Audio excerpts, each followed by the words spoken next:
Hello guys, welcome to my YouTube channel guys. पिछली videos में हमने प्रोजेक्ट शेड्यूलिंग के कुछ कंसेप्ट देखे थे, जिसमें कि हमने पर्ट और सीपीएम जैसी टेक्निक्स भी देखी थी गाइस। पर्ट और सीपीएम मैंने डिटेल में आपको एक्सप्लेन करा हुआ है इस प्लेलिस्ट में। मैं उस वीडियो का लिंक डिस्क्रिप्शन में भी दे दूंगा। अगर आपने अभी तक नहीं देखी है तो प्लीज़ एक बार जाके चेक कर लें। और गाइस, आज हम नए टॉपिक के बारे में पढ़ने जा रहे हैं, जिसका नाम है रिस्क मैनेजमेंट। ठीक है, रिस्क मैनेजमेंट समझने से पहले आपको ये पता होना चाहिए कि रिस्क होते क्या हैं और कितने तरह के रिस्क होते हैं। ठीक है, तो गाइस इस वीडियो में आज हम इन सब के बारे में बात करेंगे। और अगर उससे पहले आपने मेरा चैनल सब्सक्राइब नहीं करा है तो प्लीज़ मेरे चैनल को सब्सक्राइब करें। आगे बढ़ते हैं इस वीडियो की तरफ और देखते हैं कि इस वीडियो में क्या है। तो गाइस चलिए स्टार्ट करते हैं। गाइस आज हम पढ़ेंगे रिस्क और उसके टाइप्स। तो सबसे पहले रिस्क होता क्या है गाइस? रिस्क एक ऐसी दुर्घटना हम कह सकते हैं कि हो भी सकती है और नहीं भी हो सकती है। मतलब उसके होने ना होने के चांसेस बराबर हैं, 50-50 है। ठीक है, अब मान लो जैसे कि आप कार चला रहे हो। ठीक है, अगर आपने सीट बेल्ट नहीं बांधी, ठीक है, तो अगर आपका एक्सीडेंट हो गया है तो आपकी डेथ भी हो सकती है और नहीं भी हो सकती। उसी तरह से अगर आपने सीट बेल्ट लगाई है तो ज़्यादा चांस है कि आप बच जाओगे। ठीक है, तो अगर आपने सीट बेल्ट नहीं लगाई है तो आपकी डेथ का रिस्क ज़्यादा हो जाता है, और अगर आपने सीट बेल्ट लगाई है तो आपकी डेथ का रिस्क कम हो जाता है। ठीक है, उस हिसाब से सॉफ्टवेयर प्रोजेक्ट मैनेजमेंट में भी कुछ रिस्क होते हैं, उनके बारे में आज हम देखेंगे गाइस। इसमें इसकी डेफिनेशन ये लिखी हुई है, some kind of uncertainty linked with feature of event of the project may और मे नॉट अकर।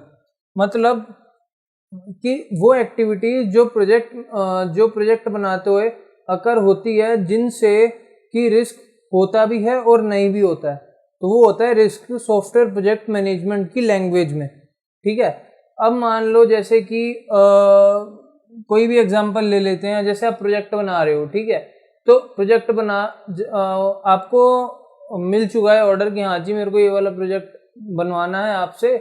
तो क्या होगा, आप उस प्रोजेक्ट पे काम करने लग जाते हो, लेकिन थोड़े दिन बाद आपको पता चलता है कि अब जो मैं प्रोजेक्ट बना रहा हूँ इसकी रिक्वायरमेंट चेंज हो चुकी है।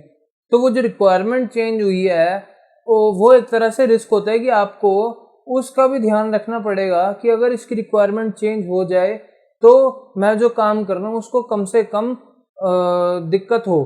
ठीक है, या कम से कम वो इससे मतलब फर्क ना पड़े, कम से कम फर्क पड़े। ठीक है, तो देखते हैं रिस्क कितने तरह के होते हैं। रिस्क होते हैं 4 तरह के बेसिकली। पहला होता है शेड्यूल रिस्क, दूसरा होता है प्रोग्रामेटिक रिस्क, तीसरा होता है टेक्निकल रिस्क और चौथा होता है बजट रिस्क। ठीक है, तो गाइस सबसे पहले शेड्यूल रिस्क में हम देखते हैं। शेड्यूल रिस्क वर्ड नाम से ही पता चल रहा है कि इसमें शेड्यूल का मतलब शेड्यूल का यूज होगा। ठीक है, मतलब शेड्यूल का मतलब होता है किसी भी चीज़ को अच्छे से आप नाप तोल के करना। मतलब इतना टाइम ये लेगा तो इतना ही टाइम ये लेगा, फिर इतना टाइम ये लेगा।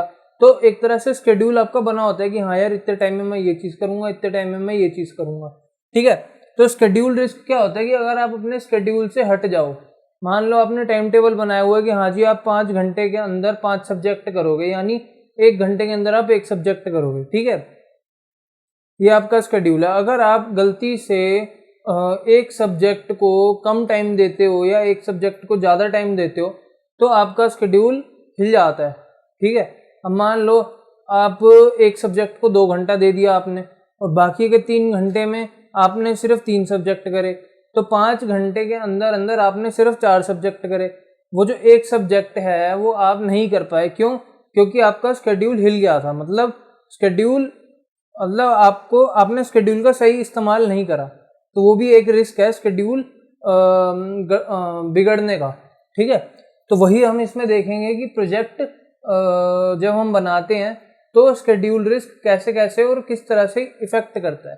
ठीक है, तो इसमें पहला पॉइंट मैंने लिखा है the risk associated with time schedule. जैसा कि मैंने बताया कि अगर मान लो आपको किसी भी क्लाइंट ने प्रोजेक्ट बनाने को कहा है और आपने उसको बोला है कि हाँ जी मैं आपका प्रोजेक्ट 1 हफ्ते में कंप्लीट करके आपको दे दूंगा।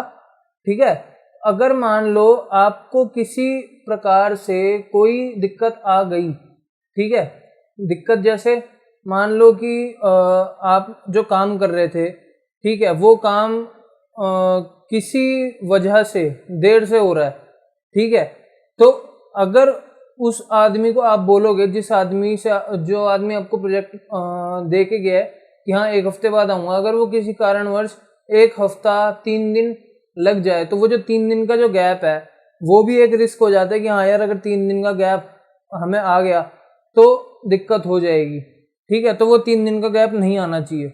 अब दूसरा फैक्टर क्या होता है कि अगर ये वाले रिस्क आ जाता है तो एक तरह से नाम खराब होना भी हो जाता है। अगर मान लो किसी ने मेरे को बोला कि हाँ ये काम मेरे को कितने दिन में करके देगा, मैंने उसको बोला जी हाँ मैं आपको 10 दिन में करके दे दूंगा, तो एक भरोसा होता है कि हाँ यार ये बंदा मेरे को 10 दिन में करके दे देगा। अगर मैं उसको 10 दिन के अंदर करके दे देता हूँ, मान लो मैंने उसको काम 9 दिन के अंदर करके दे दिया, तो वो खुश हो जाएगा कि हाँ जी इन्होंने मेरा काम 1 दिन पहले ही खत्म कर दिया, तो कोई दिक्कत नहीं है। अगर मैंने उसका काम 11वें दिन या 12वें दिन खत्म करके दिया, तो वो कहेगा कि हाँ यार इस बंदे को मैंने 10 दिन बोला था, या इस बंदे ने खुद 10 दिन बोला था कि हाँ मैं 10 दिन में ख़त्म करके दे दूंगा, और ये 11 दिन 12 दिन ले रहा है, तो एक तरह से नाम खराब होता है, साथ में कंपनी की रेपुटेशन भी खराब होती है, ठीक है। तो रिस्क ऐसे शेड्यूल से जुड़ा हुआ होता है, क्योंकि अगर आप शेड्यूल के हिसाब से नहीं चलोगे तो आप रिस्क फैक्टर के अंदर हो, ठीक है। अब दूसरा पॉइंट इसमें क्या है, directly affect the reputation and economy. सही बात है। अब जैसे मैंने आपको बताया कि आपका नाम खराब होगा, आपका नाम खराब होगा तो आप जिस कंपनी में काम करते हो उस कंपनी का नाम भी खराब होगा, क्योंकि पर्टिकुलरली आप अपनी कंपनी को ही तो रिप्रेजेंट कर रहे हो ना। और अगर आपकी कंपनी का नाम खराब होगा तो जाहिर सी बात है कंपनी की इकोनॉमी में भी फर्क पड़ेगा, ठीक है। अब इसके रीजंस क्या क्या होते हैं, इसके रीजंस होते हैं, पहला रॉन्ग टाइम एस्टिमेशन, ठीक है, कि मतलब हमने टाइम जो हम एस्टिमेट करते हैं वो हमने गलत एस्टिमेट कर लिया, ठीक है। अब मान लो एक काम को करने में हमने सोचा कि यार ये 3 दिन या 4 दिन लगेंगे मैक्स, ठीक है, लेकिन उस काम को हमें करते करते लगा कि नहीं यार ये इतने दिन नहीं लगेंगे, इससे ज़्यादा दिन लगेंगे, 3-4 दिन नहीं लगेंगे, इसमें पूरा हफ्ता निकल जाएगा, तो वो होता है रॉन्ग टाइम एस्टिमेशन, ठीक है। दूसरा आता है अनएक्सपेक्टेड प्रोजेक्ट एक्सपेंशन। अब मान लो आप काम कर रहे हो किसी प्रोजेक्ट पे, आपको टाइम दिया कि हाँ मेरे को 1 हफ्ते के अंदर प्रोजेक्ट कंप्लीट करके देना है, और एंड मोमेंट पे आप कह देते हो कि यार सॉरी मेरे को ना ये वाला फीचर एडिशनल में चाहिए, मतलब ये वाला फीचर और डाल दो इसके अंदर, मतलब एडिशनल ऐड कर दो ये वाला फीचर और, ठीक है। तो अब जो पहले मान लो पहले 4 फीचर्स बनाने में जो आपको टाइम लग रहा था 1 हफ्ता, अब उसी टाइम के अंदर अंदर आपने 5 फीचर बनाने हैं या 6 फीचर बनाने हैं, तो एक तरह से अनएक्सपेक्टेड प्रोजेक्ट एक्सपेंशन हो जाएगा। मतलब आपको पता नहीं चलेगा कि या आपको बिना बताए या आपको एंड मोमेंट पे पता चलेगा कि नहीं यार इसमें ये वाले फीचर हमें ऐड करने हैं, तो वो अनएक्सपेक्टेड वे में ही आपको पता चलेगा, ठीक है। अगला पॉइंट आता है let identification of complex function. अब मान लो जैसे आप प्रोजेक्ट पे काम कर रहे थे इसमें कि आपको पता चला कि यार हाँ प्रोजेक्ट एक्सपेंशन यानी प्रोजेक्ट के अंदर जो फीचर थे वो एक या 2 फीचर बढ़ गए, जिस हिसाब से हमें टाइम भी ज़्यादा लगेगा, ठीक है। तो टाइम ज़्यादा लगेगा उस हिसाब से हम उसको बोलेंगे नहीं यार आप 4 फीचर बनाने के लिए हमको इतना टाइम दे रहे थे, तो हम इतने फीचर बनाने के लिए आप हमको इतना टाइम दोगे, ठीक है। तो लेट आइडेंटिफिकेशन में क्या होता है, हमें देर से पता चलता है। अब मान लो कोई काम हम कर रहे हैं, हमें स्टार्टिंग में लग रहा है कि यार ये काम तो बहुत आसान है, बाद में हो जाएगा, लेकिन जब हम उस काम को करने बैठते हैं तो हमें पता चलता है कि नहीं यार ये काम उतना भी आसान नहीं था जितना हम इसको सोच रहे थे। अब मान लो जब आपने इसको पहली बार ही देखा तो आपको लगा कि नहीं यार ये काम 2 या 3 दिन में हो जाएगा, लेकिन जब आप उसको करने लगे तो आपको लगा नहीं यार ये 4-5 दिन से पहले नहीं होने वाला। तो वो होता है कि क्या कहते हैं लेट आइडेंटिफिकेशन, मतलब हमें लेट पता चलता है कि ये एक्टिविटी या ये फेज कंप्लीट करने के लिए हमें कितना टाइम लगेगा। तो गाइज ये पूरा शेड्यूल रिस्क है। उसके बाद आता है प्रोग्रामेटिक रिस्क। गाइज अगर प्रोग्रामेटिक रिस्क में अगर आप सोच रहे हो कि ये कोई प्रोग्राम्स से रिलेटेड होगा या कुछ और टेक्निकल टर्म्स में होगा तो ये ऐसा नहीं है। इसमें क्या होता है कि ये मान लो कंपनी के बाहर या जहाँ पे प्रोजेक्ट बन रहा है उसके बाहर जो रिस्क होंगे ये उसको डिनोट करता है। तो इसका कोई कंपनी से लेना देना नहीं होता, इसका कोई टेक्निकल टर्म से लेना देना नहीं होता, ठीक है। तो इसमें क्या होता है, दीज आर एक्सटर्नल रिस्क, मतलब ये बाहर एक्सटर्नल फैक्टर्स पे डिपेंड करता है। वो हम देखेंगे आगे जाके कौन कौन से एक्सटर्नल फैक्टर पे डिपेंड करता है। These affect the project externally, वही सेम बात होगी कि ये प्रोजेक्ट को मतलब इफेक्ट करता है एक्सटर्नल वे में, ठीक है। मतलब इंटरनली इफेक्ट नहीं करता, कंपनी के अंदर इफेक्ट नहीं करता, ये कंपनी के किसी मेंबर कोई काम नहीं कर रहा तो उस पर इफेक्ट नहीं कर रहा, ये बाहर ही किसी फैक्टर है उस पर इफेक्ट कर रहा है। तो वो फैक्टर क्या क्या होते हैं देखते हैं। रनिंग आउट ऑफ फंड, ठीक है। अब मान लो आप किसी प्रोजेक्ट पे काम कर रहे हो, किसी कंपनी ने आपको प्रोजेक्ट दिया है, अब आप उस पर काम करने लग जाते हो और अचानक से उस बंदे का फोन आता है कि यार मेरे तो फंड्स खत्म हो गए, मैं आपको फंड नहीं दे पाऊंगा, ठीक है। तो वो आपका आता है प्रोग्रामेटिक रिस्क। तो ये एक तरह से एक्सटर्नल फैक्टर है, जैसा कि मैंने बताया कि एक्सटर्नल फैक्टर पे ही ये डिपेंड करता है। अब सामने वाले क्लाइंट के फंड ही खत्म हो गए हैं तो आप उस प्रोजेक्ट पे क्या कर सकते हो, कुछ भी नहीं कर सकते। आपका कोई उस पर कंट्रोल नहीं है ना कि सामने वाले के फंड खत्म हो गए तो उसमें आप क्या कर सकते हो, ठीक है। दूसरा आता है गवर्नमेंट रूल चेंजेस।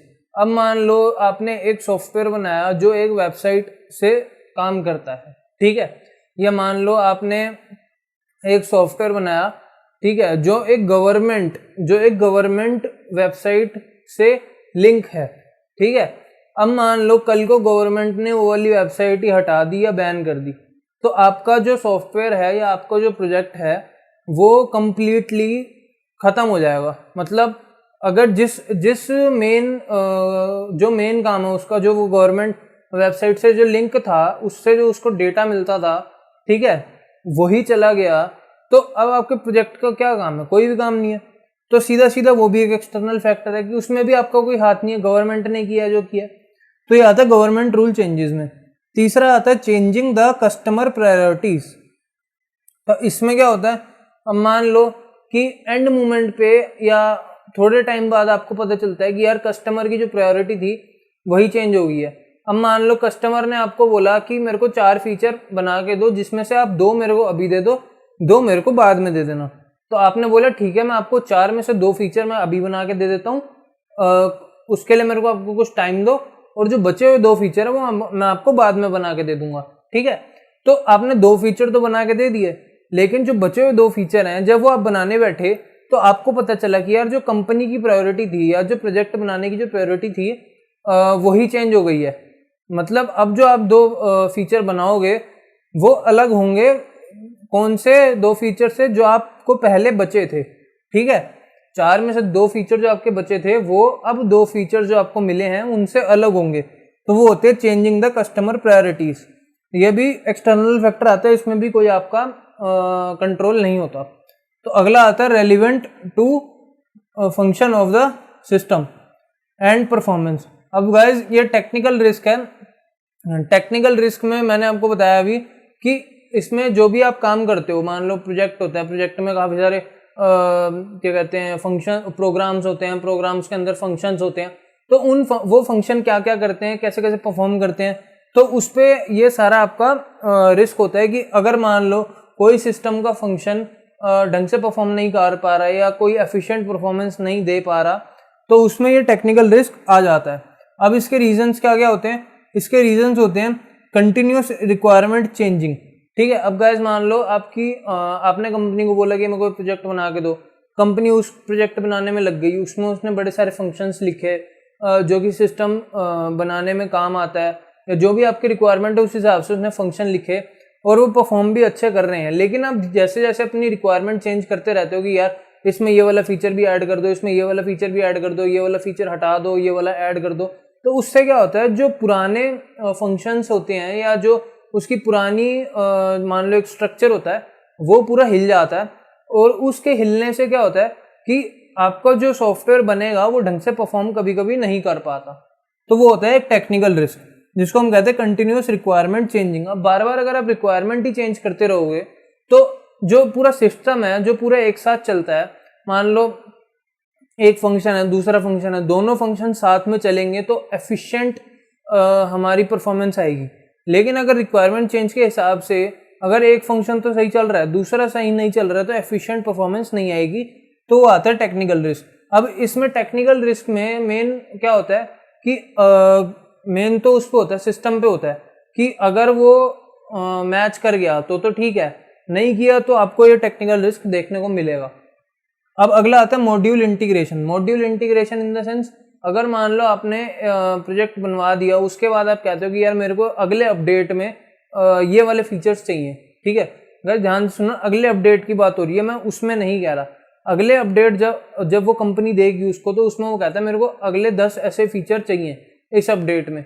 तो वो जो 10 फीचर उसको बनाने पड़ेंगे, 10 फीचर उसने बना लिए, वो अच्छे काम कर रहे हैं, लेकिन जब हम उसको पुराने अपडेट के साथ या पुराने जो भी सिस्टम कॉन्फ़िगरेशन है या अपडेट है उसके साथ अगर हम उसको इंटीग्रेट करेंगे, तो क्या होगा कि हो भी सकता है कि वो सही काम करे और हो भी सकता है कि वो सही ना काम करे, क्योंकि जो नए हमारे मॉड्यूल्स हैं वो पुराने मॉड्यूल्स के साथ मैच कर भी सकते हैं और नहीं भी कर सकते हैं, जिस वजह से सिस्टम क्रैश भी हो सकता है, ठीक है, या सिस्टम ढंग से काम नहीं करेगा।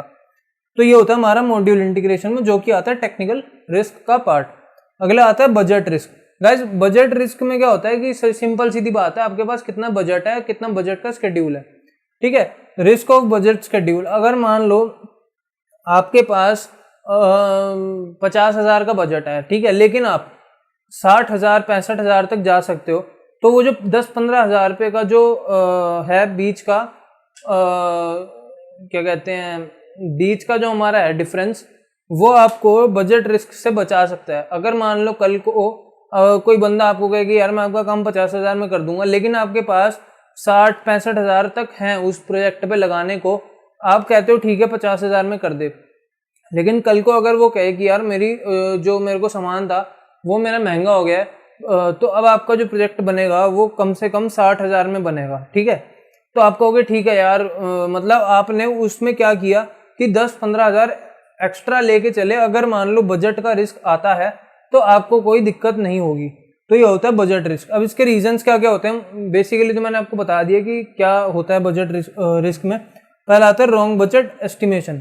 अगर आपने बजट का एस्टिमेट ही गलत किया है तो आपको बजट रिस्क देखने को मिलेगा। अगर मान लो आप कह रहे हो कि यार ये प्रोजेक्ट मैं आपको 40,000 में बना के दे दूंगा, जबकि वो प्रोजेक्ट है 45,000 का, ठीक है, 45,000 रुपये का प्रोजेक्ट है, तो सबसे पहली बात तो अपने जो बजट है वही रॉन्ग एस्टिमेट करा है। जो काम 45,000 में होना चाहिए वो आप 40,000 में कर रहे हो, और अगर किसी कारणवश वो 40,000 में नहीं हो पाया, उससे ज़्यादा लग गए, तो आपका पूरा बजट हिल जाएगा। तो ये होता है रॉन्ग बजट एस्टिमेशन। दूसरा होता है कॉस्ट ओवररन्स। कॉस्ट ओवररन्स क्या होता है, अब मान लो आज की डेट में कोई पार्ट किसी भी सिस्टम का मान लो आप लेने जाते हो तो आपको 150 रुपये का मिलता है, ठीक है। वही पार्ट अगर आप 1 हफ्ते बाद या 2 हफ्ते बाद लेने जाओगे तो आपको पार्ट क्या पता 200 का मिले, 250 का मिले या 300 तक का भी मिले, ठीक है। तो होता है कॉस्ट ओवररन्स की टाइम के साथ साथ किसी भी चीज़ की कॉस्ट बढ़ती रहती है, ठीक है। तीसरा आता है project scope expansion. Guys, project scope expansion में क्या होता है कि जिस स्कोप के लिए वो प्रोजेक्ट काम कर रहा था उस स्कोप से कुछ ऐड एक्स्ट्रा फीचर करने पड़े प्रोजेक्ट के अंदर। जैसा कि मैंने बताया कि यहाँ पे मैंने बोला था कहाँ पे, हाँ, चेंजिंग द कस्टमर प्रायोरिटीज में, ठीक है। तो वैसे ही सेम कुछ लेना देना है कस्टमर स्कोप एक्सपेंशन में, कि मान लो अगर आप 4 फीचर बनाने के आपको इतने पैसे दे रहे हैं, तो अगर मान लो प्रोजेक्ट स्कोप एक्सपेंशन में अगर नए फीचर्स डाल दें तो वो फीचर्स के अकॉर्डिंग आपसे पैसे लेंगे। मान लो 4 फीचर के आपसे ले रहे हैं 4,000 रुपये, ठीक है, तो 5 फीचर के कितने लेंगे वो 5,000। तो एक तरह से बजट रिस्क हुआ कि मतलब पैसे बढ़ गए, बजट बढ़ गया, ठीक है। तो गाइस, बेसिक इन्फॉर्मेशन से लेके मैंने आपको डिटेल इन्फॉर्मेशन तक रिस्क का इंट्रोडक्शन, उसके टाइप्स के बारे में बता दिया। अगर आपको कोई दिक्कत हो इस कंसेप्ट से रिलेटेड तो प्लीज़ आप मेरे को कमेंट करके पूछ सकते हैं, या मेरी इंस्टाग्राम आईडी पे भी आप डीएम कर सकते हैं। मैं इंस्टाग्राम की आईडी अपनी डिस्क्रिप्शन में दे दूंगा। और गाइस, अगर अभी तक आप मेरे चैनल पे नए हैं तो प्लीज़ मेरे चैनल को सब्सक्राइब करें और बेल नोटिफिकेशन आइकन दबाना ना भूलें फॉर लेटेस्ट वीडियो अपडेट्स। साथ ही साथ अगर आपको ये वाली वीडियो अच्छी लगी है, कुछ समझ आया है, कुछ मैंने कंट्रीब्यूट करा है आपको, तो आप इस वीडियो को लाइक कर दें प्लीज़। Thank you guys.